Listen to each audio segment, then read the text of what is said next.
In today's video, I'll cover the Frostdragon Tyrant battle phase. I'll share all the tips I could gather and all the critical information you must know. So let's go with the video. My name is Tonton from Set949 and I welcome you to today's guide and today's video. We have a new event for many people in Gen 7 or 6 each up to state 1308. So many new states. I think it's roughly 400 states have that new event that happen, again, end of Gen 6, end of Gen 7. So I did a quick overview when we had very little information available in the game. I did a video, I think 2 days ago, around these kind of events. So the the prep phase, if it's not really a prep phase like SVS, but all of the other events that are happening 1 week before. And on Sunday we have the big battle for deciding who will be the Frostdragon Tyrant, basically. So I want to cover that and kind of the overview of the battle, the timeline of the battle. There are mostly 2 or 3 roles to get in the battlefield and some mistakes not to make. So I really want to cover that today, particularly for my alliance, from everyone from Set948. Maybe other people watching as well, but particularly for you guys, so you have an idea of what's to come. I'll try to do a good job to post on our Discord and in our alliance chat as well. So try to explain kind of the things you must know before the battle. We will actually start with some hotfixes they've done, and I'll kind of explaining the event. These will make more sense, but I just wanted to share that what the devs basically shared. So they are making change to Frostdragon Tyrant every time that the event is coming live now. It was the same last time. They did a bunch of other hotfixes, but from, let's say, from today that the change that were not in last time, basically. So there was the defense boost from the Dragon Scale IG skill is too high. Already strong player activated immediately after capturing the capital, making it impossible to knock them down while the skill is active. So skills are active for half an hour. So they're gonna basically nerf it and reduce the troops' attack and defense from 25% to 15%. So it's a 10% nerf. But that's a lot out of 25%. It's 40% nerf in reality, right? Compared, 10% less is 40% of the overall skill. So it's a big nerf. The Frostdragon Tyrant event takes too long and it consumes a lot of resources for reading. I hope the reward can be enhanced. So thanks for the feedback. So they'll change the reward as follow. Personal point ranking, we'll talk about that a bit later. They increase the quantity of charm design, charm guides, and level 3 resources. So you get more for, if you contribute in the personal ranking. And so that's everyone can do that. And the occupation ranking, so that's for people that are inside the Citadel, inside the middle, and I'll talk about what it means in a sec. But the city skin duration for rank 2 and 3 have been adjusted from 14 days to 30 days, so that's really cool. And from 4 to 10, the skin improve. From rank 4 to 10, the skin is double the time, so it's 14 days.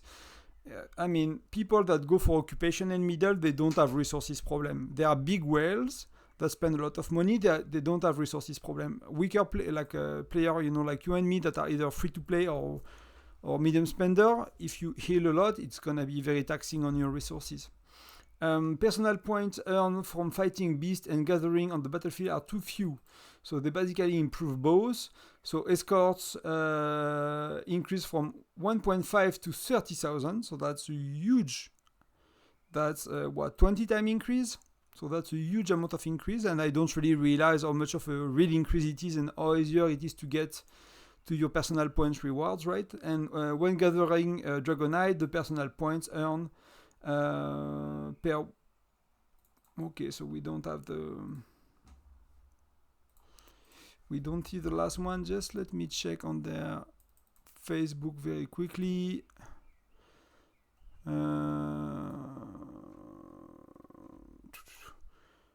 It's increasing. Let's close Discord.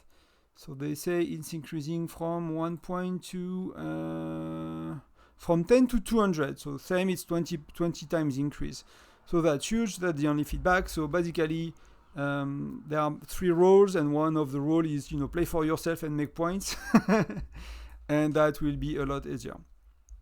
So what is Frostdragon Tyrant Citadel? It's a mix between Sunfire Castle battle, so you have a center and 4 turrets around. The function of all of that is a bit different, plus on the further from the citadel, from the castle, from the middle, so the equivalent of the castle is the citadel.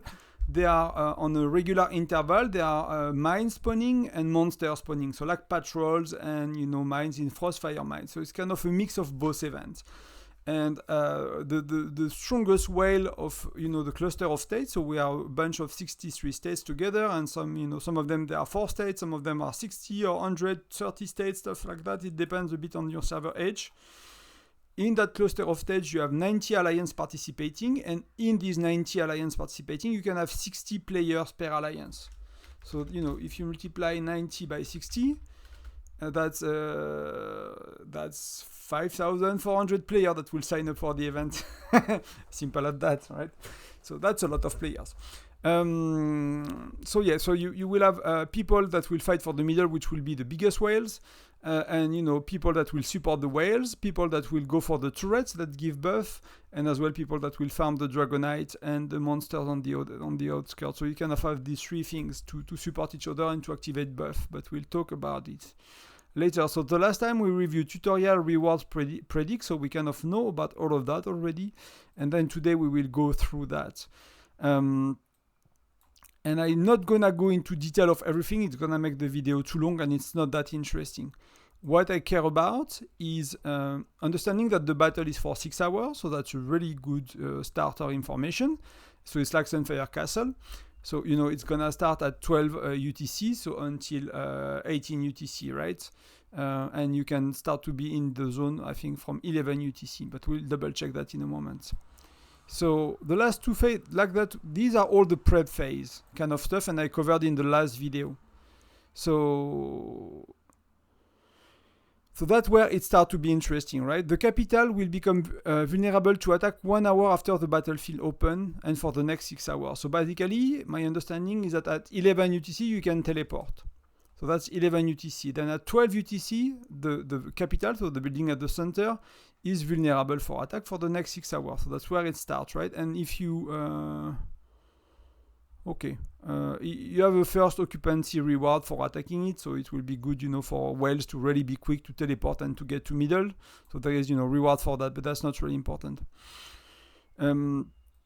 Something I'm trying to see where they mention it, and they don't really hear, is that there is another 5-minute timer somewhere. Do they mention it here? Enter the battlefield. City will be randomly placed around the border and region. So when you enter the battlefield, it's like Foundry or Canyon. You are teleported somewhere, or like Frostfire Mine. Actually, you get ported on the battlefield, but the event is not starting, right? So the first 5 minutes of which will be defined as battle preparation times. So you won't be able to teleport, attack, scout on garrison. So my understanding of that, because we didn't do the event yet, is that 11 it opens, and until 11:05 you cannot actually teleport, and do all of that, and then 1 hour later at 12 UTC you can actually teleport to middle and start to fight for middle, right? So that's kind of how it should work, if I am understanding well. And if you know about the event because you played it, please correct me if I'm making any mistake today.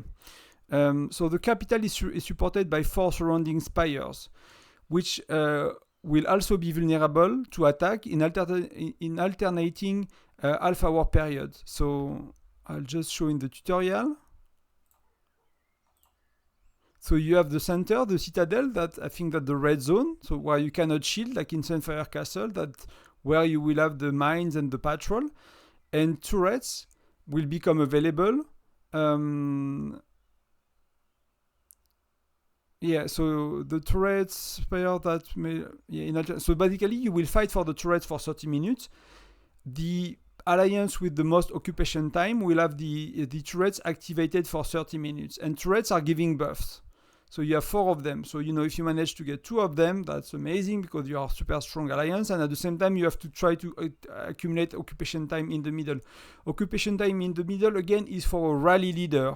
It's not for the alliance. It's not for the full rally. It's only for the rally leader.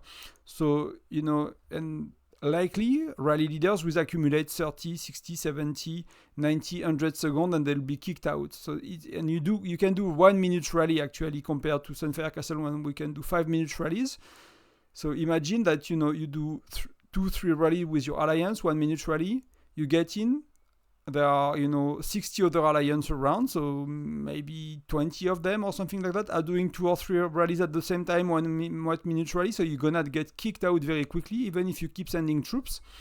So accumulation time will accumulate very little and you will be helped by buffs, and there are 2 ways to get buffed. There are the turrets and we will see the rest in a sec.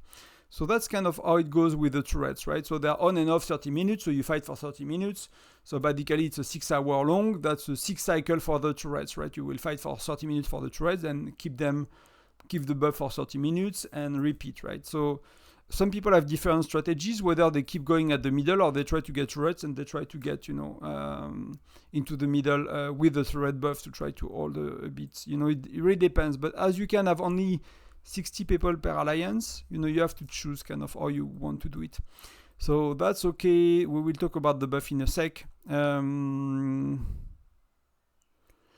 So if you gather Dragonite ore and defeat escort, so they are patrols, they are the monsters, you're gonna get Alliance Dragonite, which will allow you to get buffs as well, right? The crystal skill. So we'll look at the turret buffs and the crystal skill. These are 2 different things. And then something I mentioned quickly, but that's something to remember is after the event, you have a 500 healing speed and 30 healing costs, 30% healing cost. So that really helps you. There is no troop revival. It's not like SVS. There is no troop revival. If you attack city and you are losing troops, they are permanently dead. If you are defending and your infirmary is full, troops will still go into your infirmary, and we'll talk a bit about the infirmary a bit later. But that's kind of the baseline, right? 11 UTC opens. 11 until 11:05 you cannot do anything. You cannot port, cannot scout. 11:05 you can start to port everywhere, and then so that could be very messy if you port that soon. Sorry, to be clear, so 11 you enter the stage, right? But what will happen is at 11:05 people will teleport in the red zone to take real estate around the Citadel, right? So that's where it gets messy because you have 55 minutes before the Citadel opens. And what will happen is people will fight for real estate. So bigger states and bigger alliance and bigger whales, they will try to get rally joiner close to them and close to the center. So they have a better chance to get rally joiners filling up the middle so they can keep the middle. So if you port, and you will see that very easily if you look at any streams or any videos about Citadel, about the Frostdragon Dragon, it's like people will port at 11:05. Everyone ports to middle, and all the weaker players, they are getting attacked by whales. So, stronger player from these whales alliance can teleport, because you will see it's very messy when you have 5,400 people. Not everyone will be online, but even if it's 2,000 people trying to teleport at the same time around the building, it's really messy. So people will fight for real estate. So that's like something to do basically at that stage. It's like having your whales reinforce each other very quickly, right? So whales cannot really destroy your city because you have someone with stats as strong as them. So your first 1, 2, 3 marches from your whales should be shared, maybe not their main march. They might want to keep that in their cities, but their second, third, fourth march, they need to be shared to protect each other. And then 12, you start the fight, and we'll talk a bit about that later. So we have the Citadel. So that's, that the big one, it does nothing special, but that's the one you want to capture and accumulate time for a specific player. You have the Life Spire, the Dragonbane Spire, the Shield Spire, and the Blade Spire, right? So they give health for 30 minutes, lethality, defense, attack. So you can imagine that, health and lethality are highly sought after, because it's a lot better than defense and attack, right? But maybe you can go for health or lethality, and you can go for this because this might be contested by like weaker player, weaker alliance. I'm not sure exactly how people play it, you could let people destroy themselves on these and, you know, fight a lot and fill their infirmary while you take these safely if you are a very strong alliance, and you won't be as strong, but, you know, you are maybe more likely. So there could be different strategies to go about that. And then you have crystal skills. So these are you can activate them. There is a cost and a cooldown, and, you know, basically you need to collect Dragonite ores and escort. So that's patrol basically in like in Frostdragon, Frostfire Mine, sorry. And the ores and the Frostdragon escort are on a 30-minute timer, and they are 15 minutes from each other. So I'm not exactly sure when it starts for the first wave, but let's say that at 12, maybe you have ores or maybe you have escorts. I'm not sure which one starts first. And then so you will start to gather, you know, one or the other, and then 15 minutes later you will have the other one. And they have a 30-minute cooldown with themselves. So there will be escorts every 30 minutes, and there will be Dragonite ores every 30 minutes, but they are on a 15-minute spread. So it's like every 15 minutes you have basically escorts and ores to get. Some alliance that are not going for middle. So let's say you are like, I don't know if they won't go, but we have 3 alliance registered, right? So they might go for middle a bit. But I think the main 2 alliance that will go for middle will be us and Car. Car has a very strong rally leader that they can support. We have 4-ish that we can support, that people will try to accumulate time. KND, I'm not sure they have a strong rally leader enough to go for middle, so they might, but I don't know, maybe they'll go for middle a bit, but they might just play for individual points. So the way you will play for individual points is mostly you go there, and, you know, you wait for the timer of this to respawn, and you get that. And I think you get points from injured troops as well. So that could be another way, but that's one way to do it. So different skills require different amount of Dragonite, and there are different level of skill, and we're gonna review them. We'll need to wait a certain amount of time before using the same skill. So if you have enough Dragonite, you might want to do a rotation. So this one, for 10 minutes, 50% of Alliance members severely injured troops in Capital and Spire battle are instantly healed. So that's a lot, right? So if the limiting thing is troops number, which won't be the case for Wales and everybody else, it should not be. But if that's the case, you know, for 10 minutes, you will get half of the troops back immediately. For 10 minutes, 50% of Alliance member casualty versus another chief city will survive and be sent to the... So that's a way to zero other people's city by losing only 50% of what you will lose usually. So when you get attacked by someone else, your troops are being injured, and some of their troops are dying, and some of their troops are injured. In that case, if you were the attacker, you will get back 50% of dead troops, right? So it's not 90% after the event like in SVS, but that's still 50%. Dragonbone Cycle. Any Alliance member victory against another chief city force teleport. So, you know, if you want to fight for real estate and you want to do something against another alliance, and I'm not really sure how useful they are, these ones, you know, I did not play, it's hard to tell, you know, because there are so many strategies I guess you can do, but that could be one way to make space. If you attack a city and it's a successful attack, so it's a victory, they are teleported and they cannot teleport back for 10 minutes, right? So I don't know. Somehow you manage to. You're not gonna burn the MiG player, but you could burn some of the rally joiners, right? You could burn some of the rally joiners because the rally joiner might have their main march out to either gather, because people will fight for tiles together, or either for killing the monster. So, you know, if you send 2, 3, 4 march out and someone is seeing it and they assume it's your best march, and they might go for you, burn you if they are very strong. And you might not be able to get back to your spot, and your spot might be taken by that, you know, someone from that alliance. We embrace all. So for 10 minutes, defending alliance member troops in city inflict 50% more deaths and suffer less, 50% less severely injured.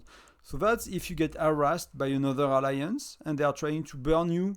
You know, maybe they use that buff basically to teleport everyone of your city and burn your rally joiner one by one. Then you can do that, right?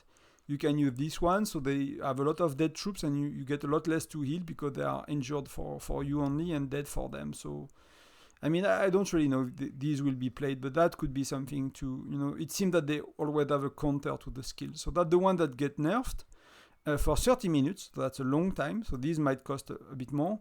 Alliance member, capital, and Spire defender troops gain 15% attack and defense, right? So people have 2.5, 3,000%, right? And that's probably multiplicative. So, it could be 400, 500% more in reality. For 30 minutes, Alliance increase member rally capacity 30%. So that's huge as well, right? So this could be huge. That's for defender and that's likely for offense, but you could use it for defense. I don't know if you can use these both at once, but that could be, if you want to accumulate time in the middle and you have 30% more troops, plus you have 15% defense and attack, that's a lot, and maybe you accumulate it with a tower that give you health or lethality, and then you get yourself in a situation that's very hard to counter probably. For 10 minutes, increases Alliance member march speed by 100%. Only applies to troops deployed while the skill is active. So you activate the skill. So if you send a march and you activate the skill after, it's not gonna speed up the march, right? So the march have to be sent, you activate the skill and then you send the march out, right? That's the way it works in Frostfire Mine together as well. You need to activate the skill and then send the march out of your city, and if they're already walking or in a mine, it does not change the amount of gathering speed. And the last one, for 10 minutes, increase Alliance member Dragonite gathering by 50%. So, I mean, I don't know how much it costs and if it's really... And this one is good. Applies to troops already marching and gathering. So yeah, so that's actually really good. It's dynamic, basically. This one is not. The Frostfire Mine skill is not dynamic. That's why you can do strategy by mining, activating the skill and mining for 10 minutes and activating the skill and mining for 10 minutes. In Frostfire Mine, it's because it's not dynamic. This one is dynamic. But I'm not sure if it's worth it, if gathering 50% faster is better than the cost of the skill. I assume so, otherwise it makes the skill that's totally useless, but I'm not sure.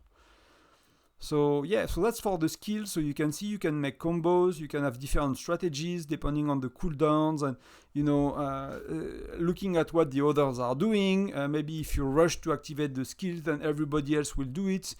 While if you delay it a bit, maybe you will have a window where most of the big alliance, they lost their pets, for example, because battle is 6 hours, pets are 2 hours. These skills are on timer, or you get lucky, you manage to get one of the turrets, so you have accumulated some of the Dragonite and you burn some skill. It will be a bit dynamic, right, the way you play it. Here, it's not much, there is not many things to talk about. We talk about that 11 you enter, until 11:05 you cannot scout, teleport, attack, garrison, and then after that you can teleport to middle and everywhere, and you should garrison each other basically to give yourself heroes buff and stats and stuff to not be destroyed. But that will be a messy thing, and I'm looking forward to stream it and see what happens. Battle rules, it's understand that you will basically bring your own troops. So it's not like Foundry where you have infinite amount. No, you don't have infinite amount of troops in Foundry, but they are like within Foundry troop, right? It's more in Frostfire Mine when you are infinite troops and you cannot change troop ratio and stuff. Like you fight with your own troops, with your own march queues.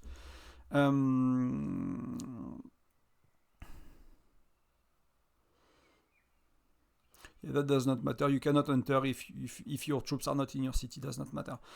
So that's really important. Point 3. Infirmary capacity shall be considered unlimited during the battle. So it is unlimited. You could have 10 million troops in your infirmary. But otherwise, standard troops healing cost... so it's unlimited in terms of capacity, but you still have the cost and the cost and duration reduction you have. So the part that is really important is the infirmary shall return to its original capacity once the chief leaves the Frostdragon battlefield. So you have 10 million troops.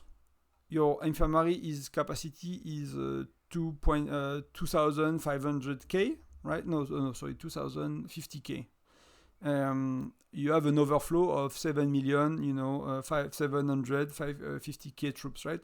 But something to consider, like they will stay in your infirmary basically. with additional injured remain in the infirmary. So you infirmary will go over cap. The only thing so you're not gonna lose troops because they are going. I think in the first Frostdragon Tyrant, like troops that were over cap, they will just die or something like that. I don't know what happened. People were kind of.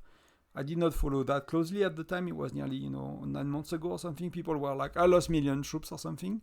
But nowadays, your infirmary goes over cap, but it's just that you cannot have any troops added to your infirmary. They will die immediately. So let's say you fight for 6 hours, then you start to do your intel missions, then you start to rally polar terror and stuff. Like all the troops that are injured from this activity, they will die until you empty your infirmary. So newly, that's what it means. It means here, new severely injured troops in excess of infirmary capacity will directly perish. So they are not going to enlistment. They die right away because your infirmary is full. Or maybe they go to enlistment. I'm not sure, but you will lose troops. So you basically want to, if you start to activate auto join and and you have 2, 5, 10 million troops to heal, then you might want to do that as soon as possible, basically, because with 1 minute rally, with people being able to attack your city, with 6-hour battle, some people have million and million of troops in their infirmary. Any chief not part of the same alliance may freely attack. Okay, so you can attack, that's the usual. So that's the usual as well, similar to Sunfire Castle. So you can play for only with one squad per capital or spire battle at a time. So if you are the biggest whale on Earth, you cannot have one march in the capital and 2 march in 2 different turrets and capture the battlefield. You have 1 march somewhere, you play with 1 march, and when that march is defending or garrisoning, as they call garrison, you can send multiple march. So that's why people are having 1 march in the Citadel, and then they send reinforcements regularly to try to fill the Citadel and try to stay and accumulate time on one rally leader. There will be rally speedups to buy, which I never saw yet, rally speedups. So yeah, you will have rally speedups to reduce march time, so that we'll see the packs when they are available on Sunday.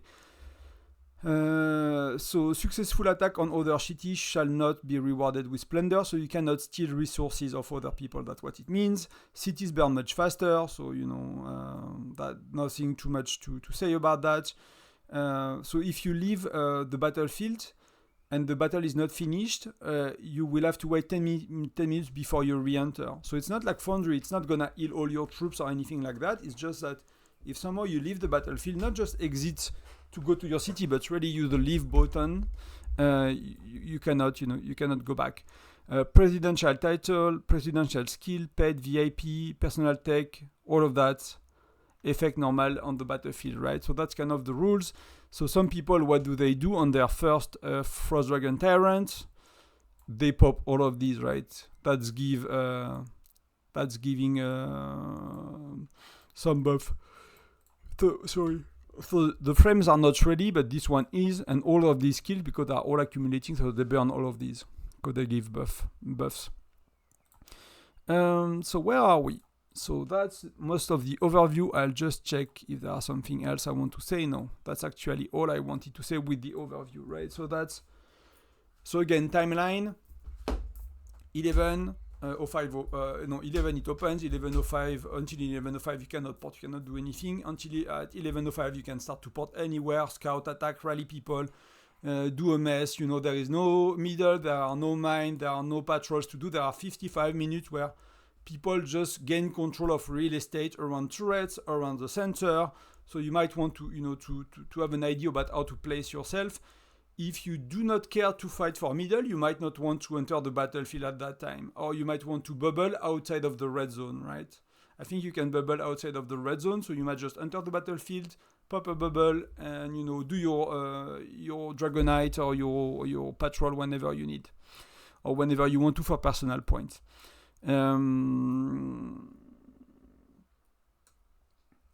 So yeah, let's talk about strategies, right? So from what I gathered, sorry for I give a headbutt to the mic. So let me put my notes here. So we talk about the middle, right? Let's use the tutorial because it's not very. So that's the red zone. So you have the turrets in the corner. So if you look at some reels, or if you look at some videos, you will see like people are teleporting like crazy and they are going everywhere, and that's full of cities basically. That's crazy when you watch on others. So let's assume that you want to go for middle. What I've seen people do, and I'll update the guide or whatever based on our experience, after we do it a few times, but is often doing 2 or 3 rallies. So one alliance is doing 2 or 3 rallies to get one of their rally leader most of the time. If you really care to get one rally leader most of the time, you will have, if it's not his rally like gaining control in the middle, you will have to find somehow to make him be able to join, and you will be able to make him rally captain, and then it will start to accumulate time for him, right? So if you have 3-4 rallies, it will accumulate time based on the rally leader inside the building, and you cannot swap easily because there are many rallies coming all the time. So basically it's 2-3 rallies.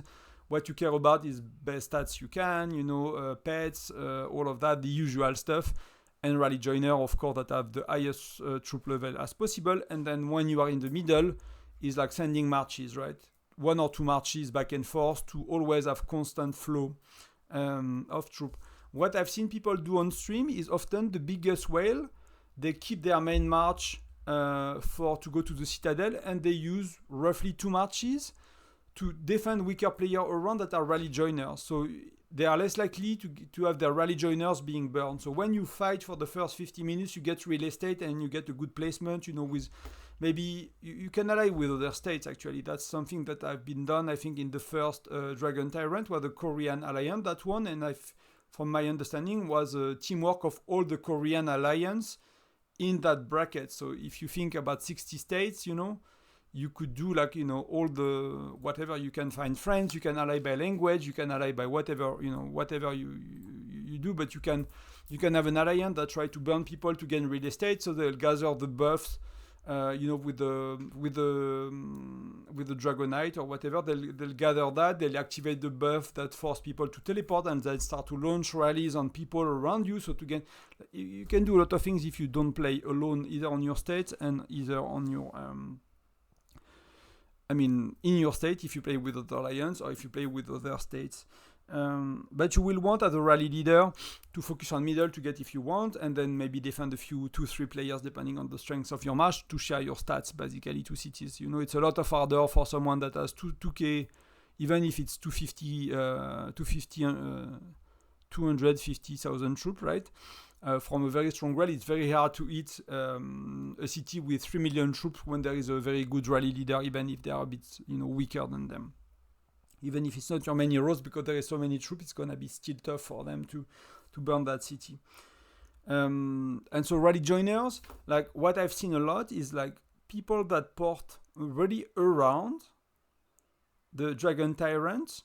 If you are not a mega whale, you will be burned. You will be attacked and they will speed up a march and you will be burned, man. So for me, I'll go, I don't know, row 5 or something. I don't know. I'm not gonna go, row 1. You might want to go row 1 to get the closer to take the spot for 2 seconds for someone that's, So, when you teleport, then your whale is ready to teleport as well or something like that. So you take the spot, you're gonna get attacked. You port right before you get attacked, and then your whale is taking the spot, or but I don't think it's worth it, but you will need to fight for real estate. Then, so rally joiner, again, use the right troop ratio, all of that, JC, Patrick, whatever your alliance are using, get as close as you can, and, reinforce middle a lot and heal. Whether you're a rally leader or whether you're a rally joiner, for if you're in the middle, you heal. Then you will have potentially B or B teams or C teams to get to the turret. So that's depending a bit on how you play. So either you stop to fight for middle and you port, but the issue is that your spot's gonna get taken. So you might want to rally from far, but then because the turrets are occupation time within 30 minutes as well, and you are not gonna hold the turret for 30 minutes, even if you are one of the monsters out there. Probably you will get kicked because you will have many rallies coming in. So, you're going to need to find the timing and the right way, based on the dynamic of the battle for you and all of that, you will have to find kind of the right spots for you to be in the middle and get some buff from the turrets. I actually don't know I'm not clear yet about how much it worth to get the turrets compared to just fight for middle and go all in middle. Maybe it's worth better to go all in middle. And out of the 60 players, maybe you have 15 rally joiners, 2-3 rally leaders. So you have, less than 20 people in the middle, and you have 40 people basically taking care of Dragonite and gathering, something like that, because it's a 60 people battle, but not everyone will be active for 6 hours for 60 people. It's going to be very rare if you manage to pull that off. So you will want to kind of have people gather to get the other buff that we talked about, that, where basically the crystal skills, right? And based on the turrets you can get and activating these and rotation between your own pets and the opponent's pets and the opponent's buff, then you will need to navigate that. And I cannot really tell you exactly what to do because if you use them as soon as possible, you might be facing someone that use them as soon as possible as well, and they might be tiny bit stronger. And because it's a multiplicative percentage, and they'll have even more stat they'll gain even more stat than you, and you won't beat them, and it's gonna be wasted. So maybe it was better to wait. So it's really kind of you observing and looking at reports and seeing what other people are doing. And I don't even know if these buffs are showing in reports, but I think if you look at the tutorial, yeah, you see. I forgot to check that in the streams actually, if you see if buffs are active, but maybe you see, maybe you don't actually. If you know in the comments, let me know. And then the third role will be, of course, to do the patrol and everything, right? So, being on the outside of the map, it's that's the part I don't know much about, because if you look at streamers and YouTubers, they are mostly whales that go for middle. So you don't really see a lot from weaker players that go around. So I probably try to stream that this weekend and understand how it works. So it's not just about rallying in the middle and calling the shots basically. I think we covered actually most of it. I'm afraid it will take forever. So what do I want to say to really people that don't know about the fight and what mistake you can make is the only way to lose your troops is going out of the battlefield with the full infirmary and losing battle on your state, in your state. So what could happen? Let's say your state is not at peace. So you do Frostdragon Tyrant, and so it could be griefing basically, right? But you do your Frostdragon Tyrant event. You are not healing inside the battlefield. You are leaving the battlefield, because when you're in the battlefield, your city will be protected with a shield, right? It's like Foundry, like any other event. When you are not, your city won't be there. Your city will be actually probably in. I don't know actually. I don't know if it will be in Frostdragon Tyrant battlefield and it won't be in your state, or if it will be in your state with a shield. But whichever, you are safe, right? But if you come out of Tyrant battle and your infirmary is full, but you still have 2 million troops in your city, and then a whale is rushing you and attacking your city, all these troops, instead of going first to your infirmary, then going to enlistment, they'll die basically. Or they might go to enlistment, some of them, but they'll die. So you will lose a lot of troops, and you might lose a tiny bit amount of troops if you do polars and intel missions, and if you go to bed with your infirmary full, and you do auto join for 10 hours because you go to work and whatever, you might have lost a few hundred, a few thousand troops, right? It's not the end of the world, but that the only way you can lose troops is that way. If you are not participating, you can actually be a healer, right? So yeah, that will be important to support your main alliance with a good healing team basically. So people that are not top part of the 60 in the battlefield, they can be healers. So you have a good chance to have some people that just press help for hours. If you're bored and you watch TV or whatever, you can support your team that way. Yeah, that's actually mostly it, guys. That's really the other obvious mistakes is being a bit too, how do you say, confident, naive, and porting around too closely to middle and not paying attention to your phone and being half offline, some half offline somewhere. If you get zeroed, you're not gonna lose troops. They're gonna go to your infirmary. But if you are like me, let's say you are like me, you have 3 million troops, right? So my infirmary is 200k, 250k. when my infirmary is full, a bit more now, 260k. When that's full and that people are tapping like crazy, it takes me 15 minutes to empty it. Right? To 15 to 20 minutes to empty it if it's full and it stops filling, right? If I just stay here and I click spam, heal, and everyone is healing, and that's, it takes me... So if I get zeroed, like fully, I don't know, I lost connection and I'm still in game, or I log off and I have 2.2 million troops, 3.2 million troops, I might need to spend 2 or 3 hours healing, right? And that's not the end of the world, but even with the cost reduction on resources, it's gonna cost me a lot. So, just be mindful of that. Where do you teleport? Support each other. Maybe go on voice. I don't know if we'll do voice. I'll see what we can do with voice. That could be handy for any English speakers. The only concern I have is very early for our US folks, so I don't know what they can do with voice or being online. But that's really it, guys, for the event. I cannot be more tactical than that. I've seen some other alliance doing some strategies based on their stream, but I really want to experience it first and myself. I wanted to reassure everyone as well about the infirmary stuff, because at the end of the day, you cannot really lose your troops unless you do big mistakes, basically. So if you don't do big mistakes, it should be okay. And for healing, I kind of changed topic, but I wanted to mention it. You can stay in the battlefield. I think the battlefield, and I don't know if they mentioned it, but it says somewhere, I've read somewhere that it's open for 8 hours. So it might be open, 8 hours. So so there is 1 hour after the battle, right? So you could stay in the battlefield out of the red zone with a shield to empty your infirmary, and then you can get back to your city. If you have a lot of troops to heal, you might want, but that will start right after these 8 hours. So the battle is over, you wait 1 hour, so maybe you shield, you don't do polar terrors, you keep your infirmary full with your 2 million troops, you wait for rearmament to get there, and then you benefit from 30% cost. So if you're short on resources, that's going to be big, and 500% healing, that's going to be big as well and really help you, right? And by then, you might get the title as well. But that might be hard to get. But if you get really zeroed badly, you could get the title. That gives you 150 healing speed and stuff like that. So, yeah. So that's it, guys. I'll see you. We are Thursday. So my plan for the week, let's talk quickly about it. We did Crazy Joe. And I was 2, but Car kicked my butt. So I ended up being 4. So good job. Good job, Teddy, as well. That was very close. I'm basically planning to do maybe a very short Saturday stream.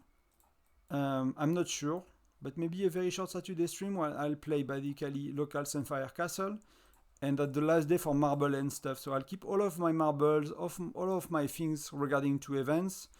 I'll keep them for Saturday, so I'll play them together and do a tiny bit of Sunfire Castle battle, and I'll try to stream at least 3 to 4 hours of Dragon Tyrant if I don't get bored, depending of the schedule. I have a lot of things to do at home with the wife, so I try to do 2-3 hours. If I can do 3 or 4, and let's see how it goes, but I probably won't do 6 hours.